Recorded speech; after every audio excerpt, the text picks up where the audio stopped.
Inarus dengan Anikmahu untuk mengungkap semuanya di depan khalayak ramai. Lalu Amunhotep berencana akan mencabut semua kewenangan kuil serta menghukum berat Anikmahu dan Padiamun. Zulaiha kembali ke penjara Zawira dan mengatakan kepada Kidamen bahwa dia memenjarakan budak Ibraninya adalah untuk dirantai, dibuat kelaparan, dan dihukum agar ia jerah. Tapi mereka malah membiarkannya begitu saja. Kidamen langsung menyangkal perkataan Zulaiha itu karena jika orang dirantai itu agar ia tak bisa lari, sedangkan Yuzarsif tidak akan melarikan diri. Orang yang dibuat lapar jika orang itu suka makan, sedangkan Yuzarsif tidak seperti itu. Tahanan yang dicambuk jika dia melanggar aturan, sedangkan Yuzarsif tidak pernah melanggar aturan apapun. Perkataan Kidamen itu langsung membuat Zulaiha sadar bahwa Yuzarsif memang telah mengambil hati para penjaga, bahkan para tahanan yang lain. Kidamen pun mengungkapkan bahwa memang semua orang di dalam penjara ini sekarang sangat menghormati Yuzarsif dan dia juga memaklumi jika Zulaiha terpikat kepadanya. Setelah itu Kalimah membujuk Yuzarsif agar kembali ke istana dan mau menuruti semua permintaan dari Zulaiha. Akan tetapi Yuzarsif dengan lantang menolak ajakan itu karena dia tidak ingin menukar kebebasannya dengan sebuah dosa. Zulaiha yang mengetahui hal itu pun menyuruh agar Yuzarsif terus dipenjarakan sampai ia mati membusuk di dalam penjara. Sementara itu di Kanaan, orang yang kemarin bertemu dengan Yuzarsif menemui Yakub dan mengatakan bahwa dia bertemu dengan seorang pemuda yang sedang dipenjara menanyakan kabar Yakub. Ketika Yakub menanyakan apakah nama pemuda itu Yusuf, orang itu menjawab bahwa pemuda itu tidak menyebutkan namanya dan hanya bertanya tentang Yakub saja. Dia juga berpesan agar Yakub mendoakan anak yang terpisah dari ayahnya. Hal itu langsung membuat Yakub berpikir bahwa pemuda itu adalah Yusuf anaknya. Namun Benyamin mengira bahwa pemuda itu bukanlah Yusuf karena apa yang Yusuf lakukan di Mesir sampai ia dipenjara. Yakub pun berdoa agar Allah mengabulkan semua doa dari pemuda yang ada di tahanan itu dan segera membebaskannya dari sana. Anikmahu akhirnya mendapatkan surat undangan dari Amunhotep untuk menghadiri sebuah pertemuan di istana. Para pendeta berpikir bahwa acara itu adalah sebuah perangkap dan mengusulkan agar membawa pasukan Amun untuk berjaga-jaga jika terjadi bahaya di sana. Namun Anikmahu punya ide agar mereka mengundang beberapa pembesar kota hadir di pertemuan itu agar Amunhotep tidak bisa menindak mereka di acara itu. Sementara itu di penjara Zawira, Apophis dan Inarus akan dibawa keluar untuk disidang di hadapan Amunhotep. Para tahanan lain mulai mempercaya lagi apa yang dikatakan oleh Yuzarsif karena ini sudah hari ketiga saat dia menakwilkan mimpi Inarus dan Apophis.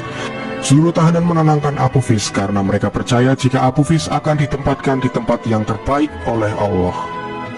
Sedangkan Yuzarsif meminta kepada Inarus untuk menyampaikan pesan kepada Amunhotep jika dia tidak bersalah dan tak layak untuk dipenjara. Perkataan itu ternyata membuat Yuzarsif merasa bersalah karena dia seharusnya meminta bantuan kepada Allah, bukannya kepada Amunhotep. Dia terus-menerus merasa bersalah dan bertobat kepada Allah karena sudah berharap kepada selainnya. Akhirnya Jibril pun datang kepada Yuzarsif dan mengatakan jika Yuzarsif tidak mengakui kesalahannya dan segera bertobat, maka Allah akan langsung mengabaikannya bahkan mencabut kenabiannya. Karena hal itu yang sebenarnya Yuzarsif ditakdirkan hanya dipenjara selama 1 tahun saja, dia akan dipenjara 7 tahun lagi untuk menebus kesalahannya dan membimbing para tahanan yang nantinya Yuzarsif akan membutuhkan banyak teman. Pendeta Kimuni yang lama dipenjarakan juga akhirnya dibawa oleh para penjaga bersama Apophis dan Inarus. Saat di perjalanan, Kimuni mulai mendesak Apophis agar dia tidak membuka mulut di hadapan Amunhotep. Dia menyuruh agar Apophis mengatakan jika waktu dia bersaksi di hadapan Potifar, dia tak tahan karena telah disiksa. Jika Apophis mengungkapkan semuanya kepada Amunhotep, maka keluarganya dijamin akan terkena kutukan dari Amon. Anikmahu akhirnya hadir di istana yang sudah dihadiri banyak sekali pembesar-pembesar serta Amunhotep yang menyambutnya. Amunhotep langsung bertanya kepada Anikmahu apa hukuman bagi para pemberontak yang berusaha membunuhnya. Semua orang pun bertanya-tanya apa maksud dari pertanyaan Amunhotep itu, dan Padiamun langsung mengatakan bahwa banyak sekali orang yang ingin mengadu domba antara Amunhotep dan para petinggi kuil. Tapi Potifar langsung menyuruh agar penjaga membawa masuk Apophis dan Inarus yang langsung ditanyai apakah mereka ada hubungannya dengan para pendeta saat berencana membunuh Amunhotep. Apophis langsung menjawab bahwa para pendeta tidak ada hubungannya sama sekali dengan rencana pembunuhan Amunhotep. Dan saat dia mengakui di depan Potifar itu, karena dia tidak tahan disiksa, maka dari itu dia mengarang cerita agar berhenti disiksa oleh para penjaga. Adik Mahu lalu mengatakan kepada Potifar kenapa dia sangat bersikeras menuduh para pendeta terlibat masalah ini. Potifar pun mengatakan bahwa pertunjukan ini masih akan berlanjut. Kemudian dibawa masuklah Kimuni yang membuat para pendeta lain terkejut dan merasa ketakutan. Namun saat Kimuni ditanyai kenapa ia mencari Apophis sampai di penjara, Kimuni menjawab bahwa dia merasa kasihan kepada keluarga yang selalu menangisi kehilangan Apophis. Karena jawaban itu, Potifar pun tidak bisa lagi membongkar rahasia yang sesungguhnya karena Apophis dan Kimuni tidak mengakui yang sebenarnya terjadi. Karena kejadian itu, Amonhotep sangat marah dan mengusir para pendeta karena dia merasa kalah di hadapan semua orang.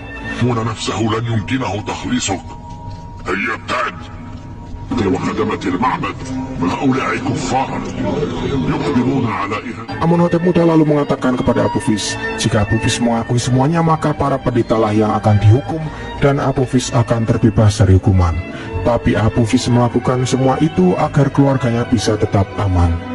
Seperti yang sudah dikatakan oleh Yusarsif di penjara, Apophis akan dihukum gantung dan Inarus kembali menjadi penyuguh minuman bagi Amonhotep. Inarus! Amonhotep juga memarahi Potifar karena kelalaiannya, maka para pendeta terbebas dari hukuman dan tidak terbukti bersalah di hadapan halayak ramai.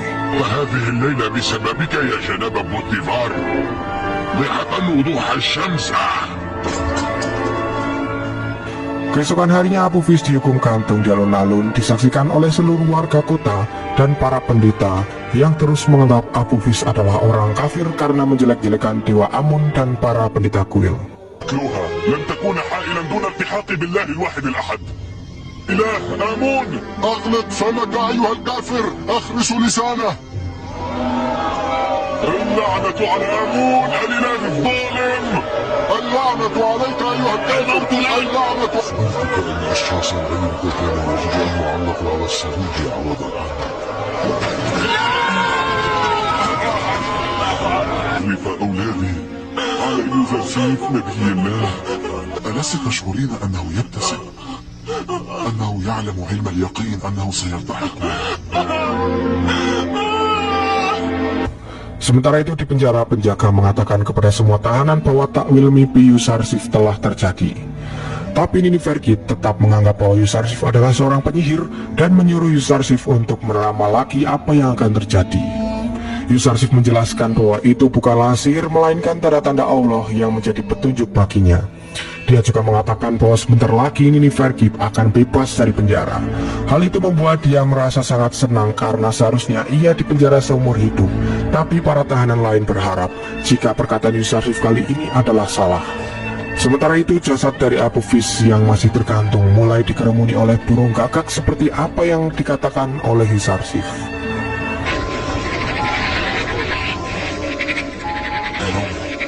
وأخبره يوسف أن هذا ما سيحصل.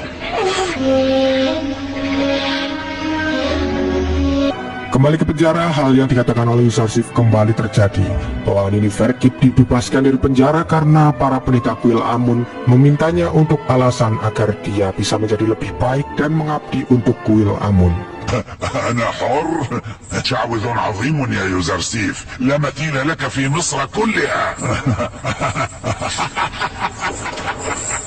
Semua tahanan pun lagi-lagi terkagum-kagum karena ucapan Yusarsif kembali terjadi dan semakin percaya bahwa Yusarsif merupakan utusan dari Allah untuk mereka.